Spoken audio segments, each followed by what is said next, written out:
হরে কৃষ্ণা, জয় শ্রীল প্রভুপাদ। তো আজকে আমরা 4জন বন্ধুর গল্প শ্রবণ করব। এই গল্প থেকে কি শিক্ষা লাভ করলাম সেটা আমরা শেষে আলোচনা করব। তো গল্পটা শুরু করা যাক। হরে কৃষ্ণ।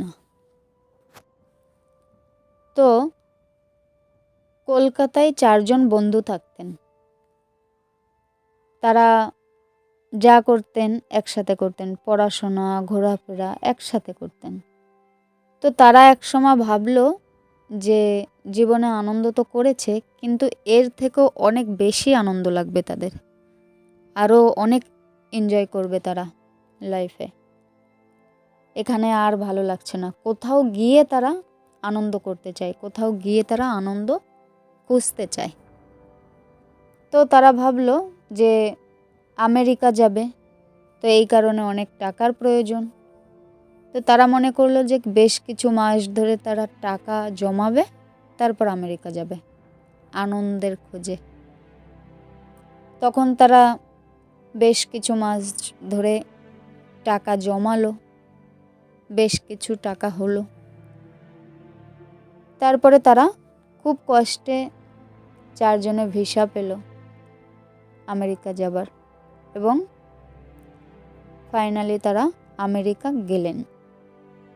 তো 4 বন্ধু আমেরিকা যাবার পর নিউ ইয়র্ক যেই নগর আছে, সেই নগরে একটা বড় হোটেলে গিয়ে উঠেছিল। তখন তারা ভাবলো যে আমরা এখানে তো আনন্দ করতে এসেছি, সব থেকে ভালো জায়গাতে আমরা থাকবো। টাকা যখন খরচ করেছি তখন সব কিছুই ভালো হওয়া প্রয়োজন।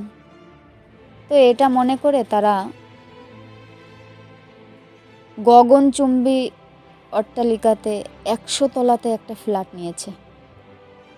গগনচুম্বী অট্টালিকাতে 100 তলাতে একটা ফ্ল্যাট নিয়েছে তারা। সেখান থেকে ভালো কিছু দেখতে পারবে, অনেক এনজয় করবে, অনেক আনন্দ করবে। তো এটা ভেবে তারা 100 তলাতে ফ্ল্যাট নিয়েছে।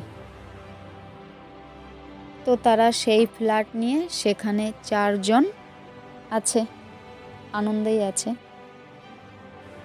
একদিন সকালে তারা ঘুরতে বেরিয়েছিলেন, বিভিন্ন জায়গায় সারাদিন ঘোরাঘুরি করলেন। আর রাতের বেলাতে যখন ফিরে এসেছে তখন দেখলো যে লোডশেডিং। আমেরিকাতেও তখন সেই সময়টায় লোডশেডিং হয়ে গেল। এইদিকে লোডশেডিং, কিন্তু তাদের ফ্ল্যাট সেই 100 তলাতে, লিফট চলবে না বিদ্যুৎ না হলে। তখন তারা একে অপরকে বলছে যে এবারে কি হবে, এবার আমরা 100 তলাতে কিভাবে উঠব? আমাদের অবস্থা তো খুব খারাপ হয়ে যাবে। আনন্দ করতে এসে তো আমরা নিরানন্দের মধ্যে পড়ে গেলাম। তখন তারা ঠিক করলো যে যেহেতু খাবার দাবার সব রুমে রয়েছে, যেহেতু আমরা এত ক্লান্তও রয়েছি, তো রুমে তো যেতেই হবে, খাবার তো খেতেই হবে এবং বিশ্রামও করতে হবে। তো তখন তারা আলোচনা করলো যে আমাদের তো 100 তলাতে উঠতে হবে, লিফটে উঠতে পারছি না, সিঁড়ি বেয়ে উঠতে হবে। তো আমরা যদি সিঁড়িতে উঠতে উঠতে একে অপরের দুঃখ কষ্টের কথা শেয়ার করি, তাহলে 100 তলায় ওঠার যেই কষ্টটা সেটা আর থাকবে না। জীবনে সব থেকে বেশি যেই কষ্টগুলো পেয়েছি সেটা আমরা একে অপরের সাথে শেয়ার করতে করতে উপরে উঠব। তখন সকলে বলল যে ঠিক আছে, যাওয়া যাক। তখন তারা এগিয়ে চলল, সিঁড়ি দিয়ে উঠতে লাগলো। তো যেতে যেতে প্রথমজন শুরু করলেন তার দুঃখের কাহিনী। প্রথমজন বলছেন যে আমার জীবনে যা হয়েছে তা কি আর বলবো। তো এটা বলে সে বলা শুরু করলো। কি বলা শুরু করলো সেটা আর বলবো না, সেটা তো বোঝাই যাচ্ছে। তার কোনো একটা দুঃখের কথা তিনি শেয়ার করছেন। তো বলতে বলতে যখন 25 তলায় উঠে গেছেন, তখন সে আর বলতে পারছে না। তার চোখে মুখে আবেগের জল ছলছল করছে। সে আর বলতে পারছে না কিছুতে। তখন দ্বিতীয় জন বললেন, যখন 25 তলায় উঠে গেলেন তখন দ্বিতীয় জন বললেন যে, আরে তোর কি দুঃখের কথা, আমার দুঃখের কথা শুনলে তুই তো কেঁদেই ফেলবি। তো এবারে দ্বিতীয় জন ওনার দুঃখের কথা শুরু করলেন। তো দ্বিতীয় জনের দুঃখের কথা শ্রবণ করতে করতে তারা 50 থেকে 60 তলায় উঠে গেছে। আর যখন 60 তলায় চলে এসেছে তখন তৃতীয় ব্যক্তি বলছেন যে, তোমাদের এই দুঃখ তো দুঃখই নয়। তৃতীয় জন এবার বলছেন যে, তোমাদের এই দুঃখ তো দুঃখই নয়, আমার দুঃখের কথা শুনলে তোমরা এখানেই অজ্ঞান হয়ে পড়বে। তো তখন তিনি বলা শুরু করলেন ওনার দুঃখের কথা। বলতে বলতে নিজেই কেঁদে ফেললেন, মানে বলার শুরুতে নিজেই কেঁদে ফেললেন, এত দুঃখের কথা। তো তখন তৃতীয় ব্যক্তির দুঃখের কথা শুনতে শুনতে সকলে আবারও এগোতে লাগলেন। এভাবে তারা 98 তলাতে উঠে এলেন। এরপর যখন 98 তলাতে উঠে এলেন তখন চতুর্থ জন বললেন যে, আমার যে দুঃখের কথা, তোমরা যদি আমার দুঃখের কথা শোনো তাহলে সহ্য করতে পারবে না, তাই আমি আমার দুঃখের কথা বলবো না। তখন আর 3 জন বললেন যে, এটা কিভাবে হবে, তুমি আমাদের দুঃখের কথা শুনলে, আমাদের হাড়ির কথা শুনলে, আর এখন নিজেরটা বলবে না, খুব চালাক, বলতে হবেই তোমাকে। তখন চতুর্থ জন বললেন যে, দেখো, আমার দুঃখের কথা শুনলে সত্যিই তোমাদের খুবই কষ্ট হবে, তখন তোমরা কিন্তু সহ্য করতে পারবে না একদম। তখন সকলে মিলে বলল যে, না, আমরা শুনবো, তোমার দুঃখের কথা আমাদেরকে বলো, আমরা শুনবই। তো 3 জনে ছাড়ছে না চতুর্থ জনকে। তখন চতুর্থ জন বললেন যে, ঠিক আছে, তাহলে আমার দুঃখের কথা শোনো, তোমরা যদিও সহ্য করতে পারবে না তবুও শোনো।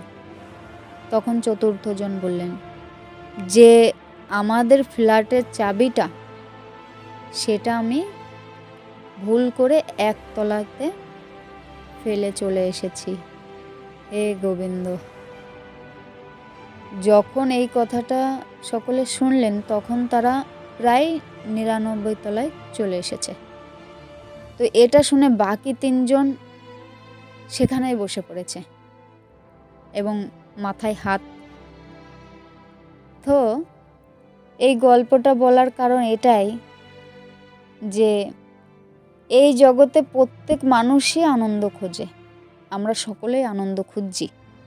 আর আনন্দ খুঁজতে গিয়ে আমরা এই গল্পের চাবি হারানোর মতোই অবস্থা হয় আমাদের। তো জড় জগতে প্রত্যেকেই আনন্দ খোঁজার চেষ্টা করছি আমরা, কিন্তু সকলের আনন্দের চাবিটা পড়ে আছে এই গল্পের মতো সেই একতলায়। আসল আনন্দের চাবি হলো ভগবানের কাছে। আমাদের ভগবানের আইন মেনে চলতে হবে। যদি আমরা সেই আনন্দ পেতে চাই, আসল যেই আনন্দ, সেই আনন্দ যদি আমরা পেতে চাই, তাহলে আমাদেরকে অবশ্যই ভগবানের আইন মেনে চলতে হবে। আর ভগবানের আইন আমরা কোথায় পাব? ভগবানের আইন পাব শ্রীমদ্ ভগবদ্ গীতায়। ভগবান স্বয়ং গীতায় আমাদের জন্য সেই আইনগুলো বলেছে। গীতাতে যা আছে তার বাণী, সেইগুলোই হচ্ছে ভগবানের কথা।